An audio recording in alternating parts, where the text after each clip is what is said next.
اعوذ باللہ من الشیطان الرجیم بسم اللہ الرحمن الرحیم السلام علیکم ورحمۃ اللہ وبرکاتہ۔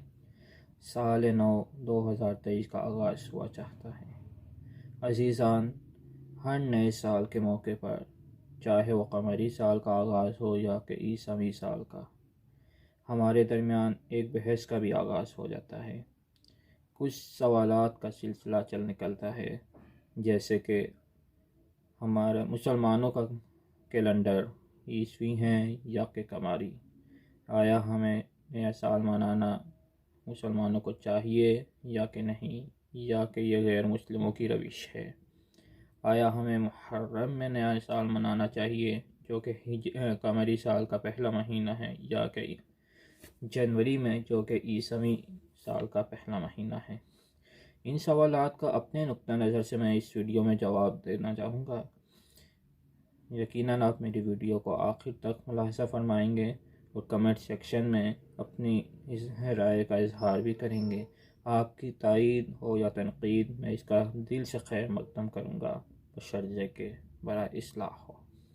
اب ہم پہلے سوال کی جانب بڑھتے ہیں کہ آیا مسلمانوں کی تقویم قمری ہے یا کہ عیسوی؟ سب سے پہلے تو ان دونوں میں فرق کو واضح کیا جائے۔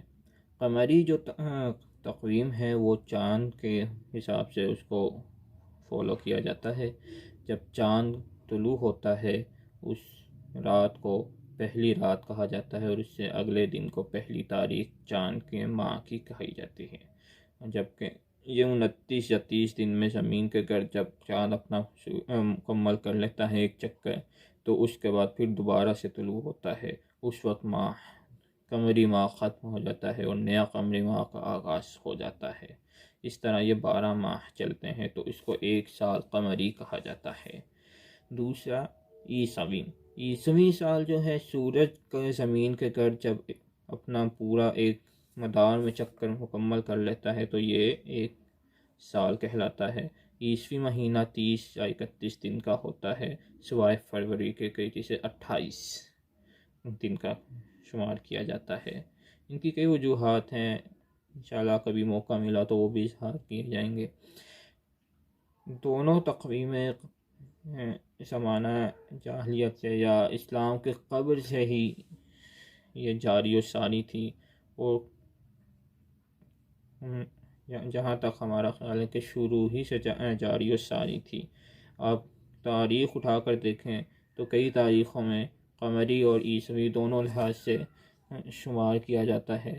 کچھ واقعات کو قمری لحاظ سے رقم کیا جاتا ہے، کچھ کو عیسوی لحاظ سے رقم کیا جاتا ہے، جیسا کہ جناب عیسیٰ کی سولی دینے کا واقعہ، وہ ایسٹر کہلاتا ہے، اپریل میں منایا جاتا ہے۔ ان کی پیدائش 25 دسمبر میں منائی جاتی ہے، یہ عیسوی لحاظ سے۔ اسی طرح دیکھا جائے تاریخ میں تو محرم کے مہینے کو ایک مقدس مہینہ شمار کیا جاتا تھا اسلام سے قبل بھی، اور کفار مکہ بھی اس مہینے میں جنگ بندی کیا کرتے تھے۔ رسول خدا صلی اللہ علیہ وسلم کا پیدائش کا مہینہ جو ہے قمری لحاظ سے تیسرا مہینہ ہے، قمری سال کے لحاظ سے ربیع الاول، اور اس سال کو جس سال رسول خدا صلی اللہ علیہ وسلم پیدا ہوئے عام الفیل سے شمار کیا جاتا ہے۔ یکم عام الفیل تھا وہ سال، اور 40 عام الفیل جب آئے تو رسول خدا صلی اللہ علیہ وسلم 40 سال کے تھے۔ اس سال انہوں نے اعلان نبوت کیا اور اسلام کا آغاز ہوا، اور جب اسلام کا آغاز ہوا تو اس وقت عرب میں زیادہ رائج قمری کیلنڈر تھا، اسی لیے اس کو اسلامی کیلنڈر شمار کیا جانے لگا۔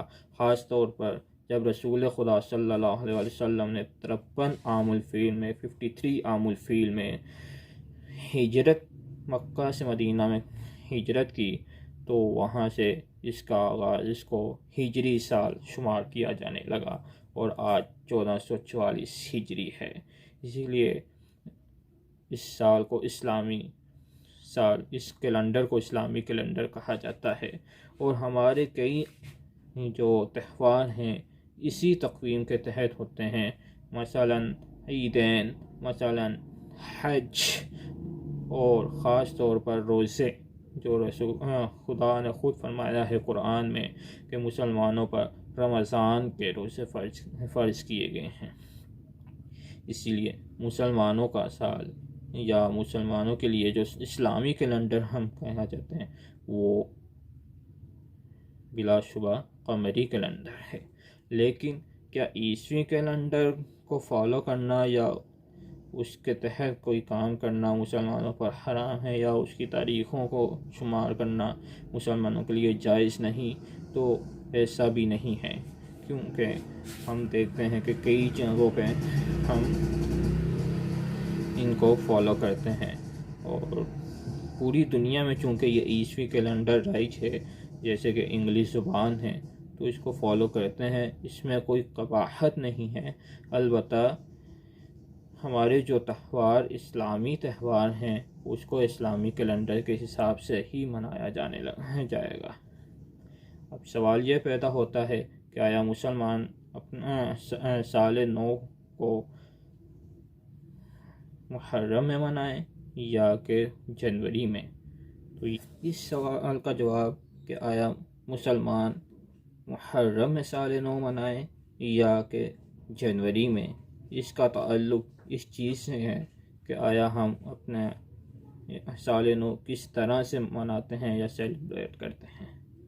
آیا اگر تو ہم اپنے سال نو کے آغاز کو اور اس سال نو کے موقع کو لہویات میں گزارنا چاہتے ہیں، دھوم دھڑکے میں گزارنا چاہتے ہیں، تو دونوں ہی تواریخ میں جائز نہیں، کیونکہ اسلام ہمیں اس چیز کی اجازت نہیں دیتا کہ ہم اپنا کوئی بھی مال و اسباب یا وقت لہویات میں یا لغویات میں ضائع کر دیں۔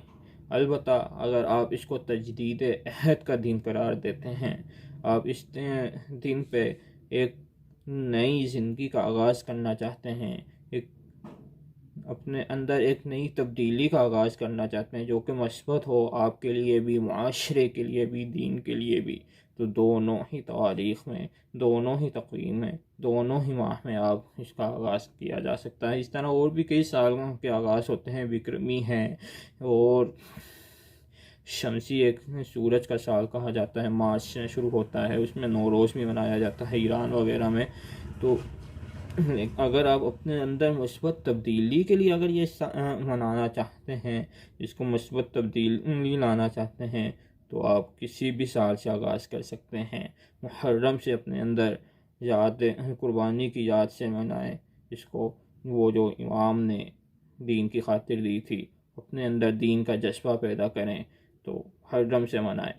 اگر اپنے آپ چاہیں تو عیسوی سال سے کے لحاظ سے آغاز کریں۔ اگر آپ کو محرم میں موقع نہیں ملتا، آپ